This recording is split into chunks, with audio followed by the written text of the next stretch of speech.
అధ్యక్ష రాహుల్ గాంధీ గారు స్వయంగా చెప్పారు అధ్యక్ష 6 గ్యారంటీలకు వెంటనే చట్టబద్ధత కల్పిస్తామంటూ రాహుల్ గాంధీ గారు సోనియా గాంధీ గారు స్వయంగా చెప్పిన మాట కానీ ఈ రోజు వరకు చట్టబద్ధత లేదు ఏది జరగలేదు అధ్యక్ష 15 మాసాల్లో అధ్యక్ష శ్వేతపత్రాలు దరఖాస్తులు తప్ప సాధించింది ఏమీ లేదు అధ్యక్ష ఇవాళ తెలంగాణలో పాపులర్ గా నడుస్తున్నది ఏంటంటే అధ్యక్ష డైలాగ్ ఇయాలి ఎవరిని అడిగిన మంత్రులను తెలియదు గుర్తులేదు మర్చిపోయినాం 6 గ్యారంటీలు అమలు తెలియదు 420 హామీలు ఎప్పుడు తెలియదు డిక్లరేషన్లు మర్చిపోయినరు అభినవ గజనీలుగా మారిపోయిన పరిస్థితి అధ్యక్ష వీళ్ళ హామీలేమో తాటాకంత కానీ ఇచ్చింది మాత్రం ఈ తాకంత కూడా లేదు అధ్యక్ష ఎగవేతలు కోతలు ఎగనామాలు పంగనామాలు జాబితా చాలా పెద్దగా ఉంది అధ్యక్ష ఎట్లుందంటే అధ్యక్ష వీళ్ళది అప్పట్లో ఒక సినిమా వచ్చింది అధ్యక్ష నేను చిన్నగా ఉన్నప్పుడు నా పెళ్ళంట అని ఒక ఆయన నేను చికెన్ తింటా అంటే కోటా శ్రీనివాసరావు గారు నువ్వు రా అని పిలుస్తాడు అధ్యక్ష పిలిచి ఆయనతో ఏం చేస్తాడు అధ్యక్ష కారపు మెతుకులు పెట్టి ముంగట కోటిని కట్టేస్తాడు అధ్యక్ష గిదే తిను అని గట్లే ఉంది అధ్యక్ష వీళ్ళు 6 గ్యారంటీలు డిక్లరేషన్లు 420 హామీలు తప్పిన ప్రతి మాట అధ్యక్ష ప్రజల్లో మన మీద విశ్వాసాన్ని దెబ్బతీస్తుంది బ్రోకెన్ ప్రామిసెస్ ఈరోడ్ ఫెయిత్ అధ్యక్ష sir when leadership fails the entire system suffers అధ్యక్ష ఎన్నికల ఏడు దాటినాక ఇవాళ హామీల బోట్ను తగలేస్తున్నారు మీరు విశ్వాసం కల్పించి విశ్వాసఘాతకం చేస్తున్నారు మేనిఫెస్టోలతోనే ఎన్నికల్లో గెలుస్తాం అధ్యక్ష మేనిఫెస్టో అంటే ఒక ప్రమాణ పత్రం అధ్యక్ష ప్రజలకు మనకు కానీ ఏం జరుగుతుంది అధ్యక్ష ఈరోజు రాష్ట్రంలో ఒక సింగిల్ డే లావాదేవీగా మారిపోయింది మేనిఫెస్టో అంటే ఎన్నికల్లో ఓట్లు వేయించుకోవడం తప్ప ఆ తర్వాత గద్దెనెక్కిన తర్వాత 5 ఏళ్లు మర్చిపోయే పరిస్థితి మేనిఫెస్టో అమలు చేయకపోతే అడగాల్సిన బాధ్యత ప్రతిపక్షంగా మాది అధ్యక్ష ఖచ్చితంగా అడుగుతాం మీరు అమలు చేయకపోతే చేసేదాకా వెంటబడతాం కానీ దుర్మార్గం ఏంటంటే అధ్యక్ష ఈయని కూడా ఇచ్చినట్టు చెప్తున్నారు జాతీయ మీడియాలో వేరే వేరే రాష్ట్రాల్లో ఆడబిడ్డలకు మహాలక్ష్మి పథకం ఆల్రెడీ చాలా అయిపోయింది 90 లక్షల మందికి నెలకు 2,500 రూపాయలు ఇస్తున్నామని చెప్పి వారి సోషల్ మీడియా కన్వీనరు ఎంపీ గారు శ్రీప్రియ శ్రీనాథ్ గారు చెప్తా ఉన్నారు ఈ కరెక్టా అధ్యక్ష ఇట్లా చెప్పడం అదేవిధంగా అధ్యక్ష 1-2 కాదు ఎన్ని చేస్తున్నారంటే ఇట్లాంటి మరి ప్రచారాలు వేరే వేరే రాష్ట్రాల్లో మామూలుగా చేయట్లేదు అధ్యక్ష ఎన్నికలు 5 ఏళ్లకు ఒకసారి వస్తాయి అదృష్టం ప్రజల దయ ఎవరుకుంటే వాళ్ళు గెలుస్తాం అధ్యక్ష కూర్చుంటాం అధికారంలో మేము 10 ఏళ్ళు ఉన్నాం మీరు 5 ఏళ్ళు ఉంటారు తప్పకుండా భవిష్యత్తులో ఎవరు వస్తారో ప్రజలు నిర్ణయిస్తారు కానీ ఎట్లా ఉందంటే అధ్యక్ష ప్రభుత్వం అనేది నిరంతర ప్రక్రియ అధ్యక్ష ఒకరు వస్తారు ఇంకొకరు పోతారు it's continuous institution continuous process ఒక రాజ్యాన్ని ఇంకో రాజ్యం దండెత్తి ఆక్రమించుకోవడం అన్నట్టు కాదు అధ్యక్ష ఓడిపోయిన రాజులను పట్టుకొచ్చి బందీఖాన్లో వేయడం చంపేయడం ఈ ఆనాడు మధ్యకాలంలో చేసేది అధ్యక్ష శాసనాలు జరిపేయడం రాజముద్రలు మార్చడం ఒకప్పుడు జరిగేది ఇవాళ ఇవన్నీ ఎందుకు చెప్తా ఉన్నా అంటే 15 నెలలుగా రాష్ట్రంలో ఒక విపరీత దూరం చూస్తా ఉన్నా అధ్యక్ష ఆనవాళ్లు జరిపేస్తా కేసీఆర్ ఆనవాళ్లు ఉండొద్దు ఈ శపథాలే ఇవాళ ఈ రాష్ట్రానికి శాపాలు అవుతా ఉన్నాయి నేను ముఖ్యమంత్రి గారికి కోరుతా ఉన్నా పాలకుడికి కావాల్సింది కక్ష కాదు మీరు చిన్న వయసులో ముఖ్యమంత్రి అయినారు సర్వ్ చేయండి మంచిగా సర్వ్ చేయండి ఇచ్చిన ప్రతి హామీ నిలబెట్టుకోండి తప్పకుండా మళ్ళీ ప్రజలు అనుగ్రహించిన ఆశ్చర్యం లేదు కానీ మీరు ఇదే రకంగా పోతే కేవలం కక్షతో పగతో ప్రతీకారంతో తుడిచేస్తా చెరిపేస్తా కూల్చేస్తా అంటే మాత్రం మీరే నష్టపోతారు మాకేమి కాదు అధ్యక్ష పేరు ప్రఖ్యాతులు పెంచుకోవాలంటే లాంగ్ లాస్టింగ్ లెగసీ ఉండాలి అంటే తప్పకుండా మంచి పనులు చేయాల్సిందే చేయండి మాకంటే ఎక్కువ చేయండి మేము కాదనట్లేదు కానీ రివెంజ్ పాలిటిక్స్ వల్ల రాష్ట్రం ఆగమవుతుంది సంక్షేమం నుంచి సంక్షోభం దిక్కు పోతున్నది నేను చెప్పలే మీరే చెప్పిన ముఖ్యమంత్రి గారు నిన్నగాక మొన్న మీరే చెప్పినారు స్టేషన్ గన్పూర్ లో గౌరవ ముఖ్యమంత్రి గారు కొంతమంది ఏమనుకుంటారంటే సమయానుకూలంగా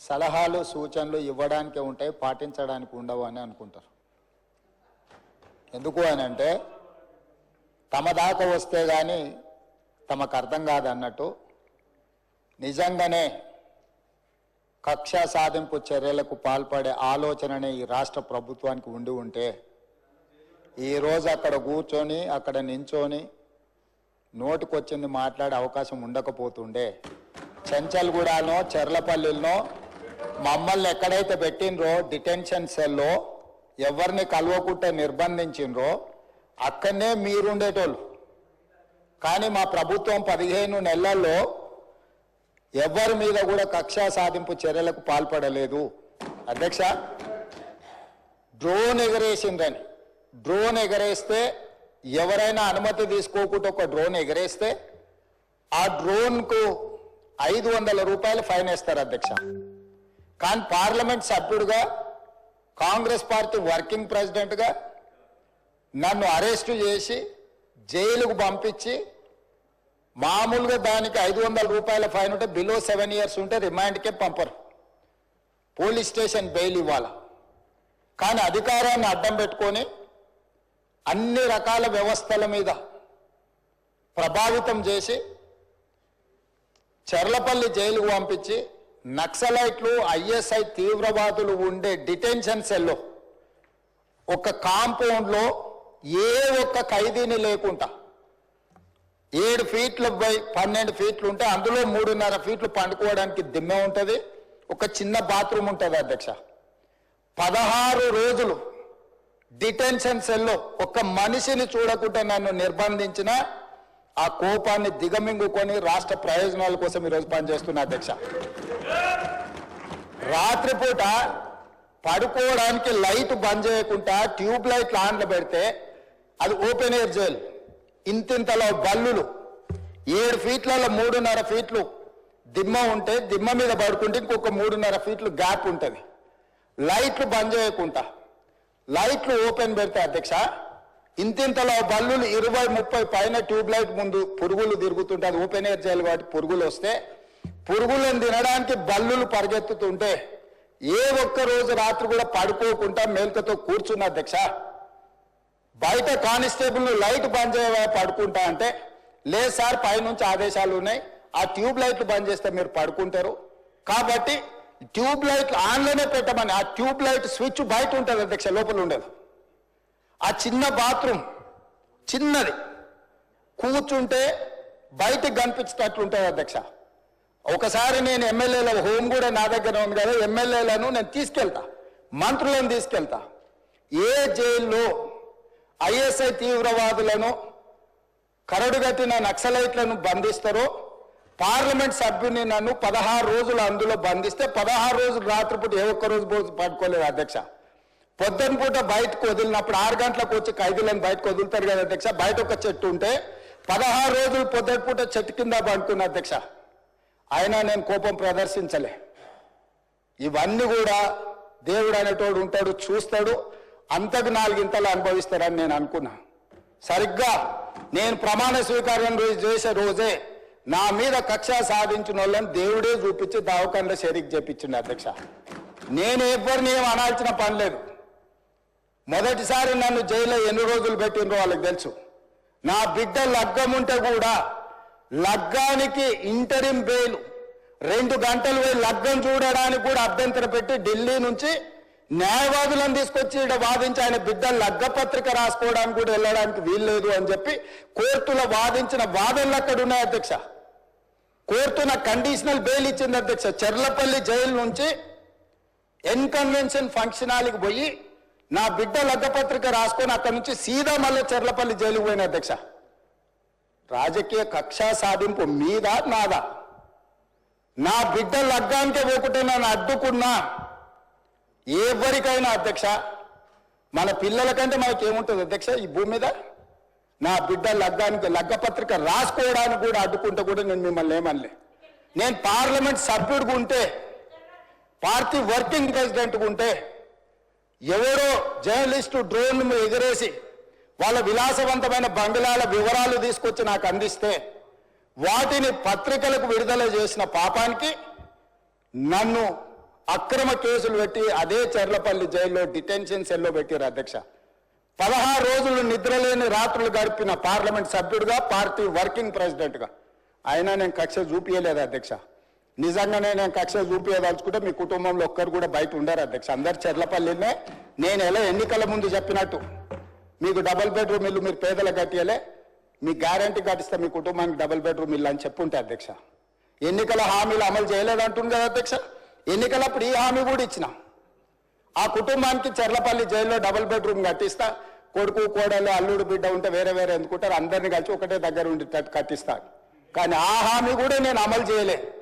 ఎందుకంటే నేను విఘ్నత ప్రదర్శించాలనుకున్నా.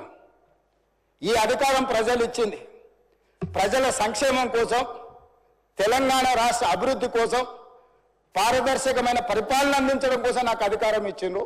ప్రజలు ఇంత పెద్ద అధికారాన్ని, ఇంత పెద్ద బాధ్యతను ఈ వయసులో నాకు అప్పచెప్పింది. నా కోపం కోసమో లేకపోతే నన్ను నా పట్ల వాళ్ళు వ్యవహరించిన విధంగానే వాళ్ళ పట్ల నేను వ్యవహరించడానికి ప్రజలు నాకు అధికారం ఇవ్వలేదని విచక్షణను ఉపయోగించి ఈ రోజు కూడా వాళ్ళ మీద ఇంతవరకు అక్రమ కేసులు పెట్టలేదు అధ్యక్ష. కానీ సొంత పార్టీ ఆఫీసులో కూలీ మనుషులను తెప్పించి రికార్డ్ చేయించి పచ్చి బూతులు మీరు తిట్టిస్తే కూడా చెంపలు వలగొట్టేంత శక్తి ఉన్న సంవయనంతో ఊరుకున్న అధ్యక్ష.